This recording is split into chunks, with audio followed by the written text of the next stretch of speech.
ये कहाँ संविधान में लिखा, कहाँ कानून में लिखा, कौन से कानून की किताब पढ़ ली भाई बाबा ने कि आप जो है किसी का घर तोड़ेंगे बुलडोजर से।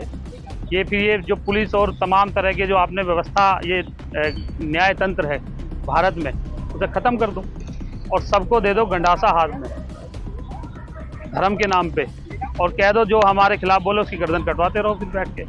आज ऐसे ही हो रहा है देश। संविधान में है कि आप जो है सेल्फ डिफेंस में, अगर कोई आपकी हत्या करने आ रहा है, आपके घर में हमला करने आ रहा है, तो उसकी हत्या की जा सकती है। वो संविधान में, वो कानून में है ऐसा प्रावधान। वीडियो में क्या है, वो पूरा ग्रिल तोड़ दिया। आप किसी की माँ बहन के खिलाफ बोलेंगे, नारे लगाएंगे, है ना। वीडियो का एक हिस्सा देखो, और भी कोई वीडियो होंगी, दुनिया भर के कैमरे वहाँ होंगे। अभी तो यही तय नहीं हुआ कि मारा किसने। और पुलिस जो कबूलवा रही है, या पुलिस ने जो बयान दिए हैं और चार्जशीट जो बनाई है, तो वो कोर्ट में स्टैंड करेगी नहीं करेगी, अभी तो लंबा है प्रक्रिया। इसका मतलब तो आपकी नज़र में न्याय जीरो है, संविधान जीरो है। आप अपने मन मर्जी से धर्म के चश्मे से चलाएंगे क्या स्टेट को? तो ये कैसे चलेगा? आप दूसरी बात देखिए, जब दलित मरता है या माइनॉरिटी मरता है, ओबीसी का व्यक्ति मरता है, उसका मुकदमा दर्ज नहीं होता। और यहाँ आपने तुरंत ही 1 करोड़ रुपए की मदद, 1 क्लास की नौकरी और तमाम तरह की सुविधाएं दे दी। तो इससे क्या होगा?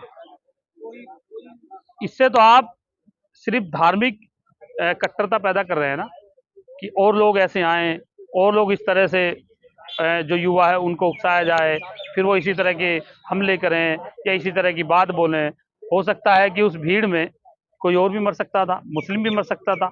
तो वो गोली किसने चलाई, अभी तो जांच का वो भी विषय है। किस वेपन से चली, किस तरह का वेपन यूज किया गया, कहाँ से वो आया, तो ये सब जांच के विषय हैं, बड़े जांच के विषय। जाहिर सी बात है कि जब आप धर्म के नाम पर राजनीति करेंगे, और धर्म की राजनीति किससे चलती है?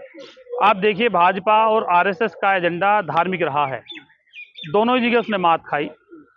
अयोध्या, वहाँ जनता ने ये दिखाया कि हमें धर्म नहीं, रोजगार चाहिए, हमें विकास चाहिए, हमें भुखमरी से निजात चाहिए। आप जम्मू कश्मीर, जहाँ भाजपा का सारा तंत्र टिका हुआ है, भाजपा की एबीसीडी वहीं से शुरू है, वहीं पे खत्म है। जम्मू कश्मीर, वहीं से कट्टरता, आतंकवाद, मुल्ला और तमाम तरह की बातें वहां से चलती हैं। वहीं जनता ने दिखा दिया, वहां उनको हरा के भेज दिया ना। तो दोनों जगह जहां से भाजपा की और आरएसएस की राजनीति स्टैंड करती है, वहीं से जनता ने, देश की ये जनता संविधान को मानने वाली है।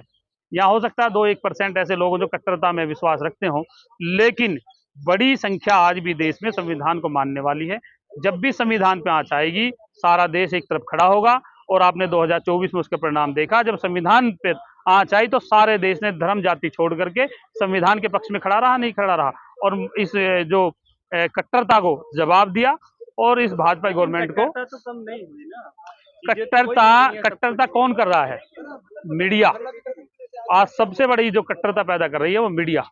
सुबह आप बैठ जाओगे टीवी पे और बोलोगे मुल्ला और आतंकवादी और तमाम चीजें बोलोगे, उन्होंने मार दिया, इन्होंने काट दिया, उन्होंने ये कर दिया, और उनका कोई ऑथेंटिक नहीं है। आप देखो, पहले मैंने देखा बहुत सारे लोगों को उठाया जाता है कि ये आतंकवादी, इनसे आतंकवाद एजेंडे में शामिल थे, बाद में कोर्ट ने वो बरी किए हैं। बहुत सारे ऐसे युवा मैंने देखे, बहुत सारे ऐसे केस देखे हैं। तो अब उनकी भरपाई कौन करेगा? वो बेचारे 5-5 साल, 4-4 साल जेल में रहे, यातना सही, परिवार ने भी सही, मीडिया में उनका एक्सपोज किया गया, आतंकवादी कह के उनको जब पेश किया जाता है, बाद में बरी भी हो जाते हैं। तो उसका दोषी कौन है? सवाल ये है कि तमाम देश में यात्राएं और शोभा यात्राएं अलग अलग मस्जिद से लोग निकालते हैं, लेकिन ज्यादातर केसों में देखा गया है कि हिंदुओं की जो शोभा यात्रा निकलती है उन पर पत्थरबाजी क्यों होती है? भाई मैं यही कह रहा हूँ, हिंदुओं की यात्राओं में पत्थरबाजी क्यों, इस पे सवाल होना चाहिए।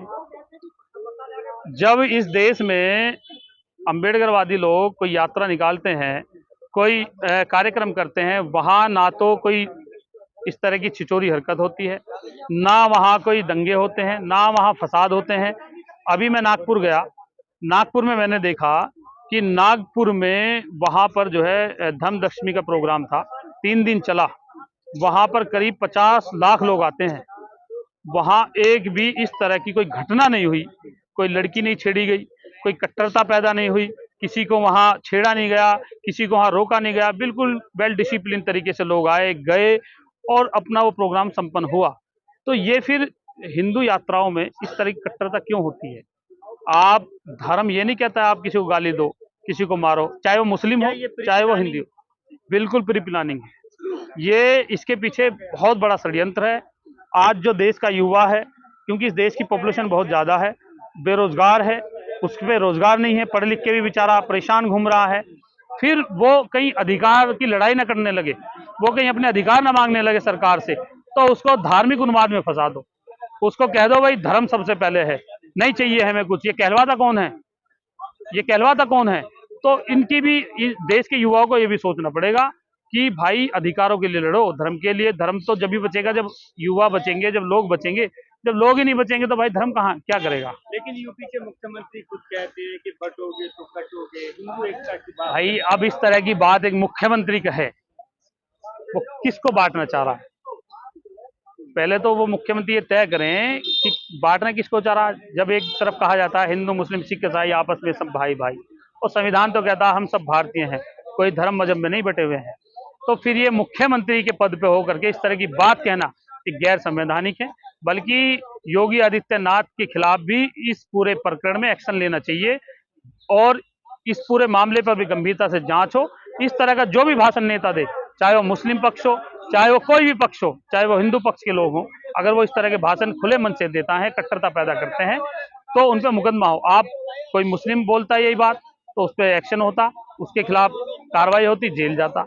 आप एक मुख्यमंत्री मन से ये बात बोलें तो ये शोभा नहीं देता उनको। हैं। एक आखिरी सवाल, जब ये शोभा यात्रा निकल रही थी दुर्गा प्रतिमा की, पुलिस भी वहां पर मौजूद थी और पुलिस की मौजूदगी में सब कुछ हो रहा था, तो क्या समझा जाए कि कहीं ना कहीं ये प्रशासन का भी जो है इसमें बड़ा फेलियर है। लोकल इंटेलिजेंस जो एलआईयू होती है वो क्या कर रही थी आपकी, आईबी क्या कर रही थी आपकी?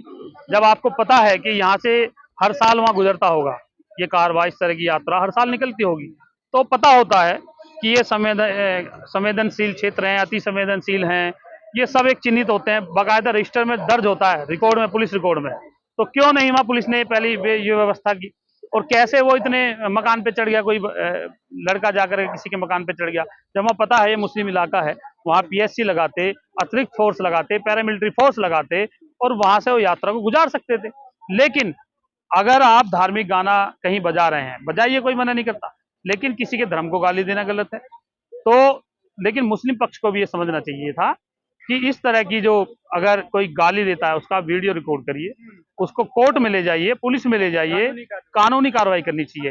किसी की हत्या करना, अगर वो हत्या की किसने है, पहले बड़ा सवाल ये है कि वो हत्या की किसने है।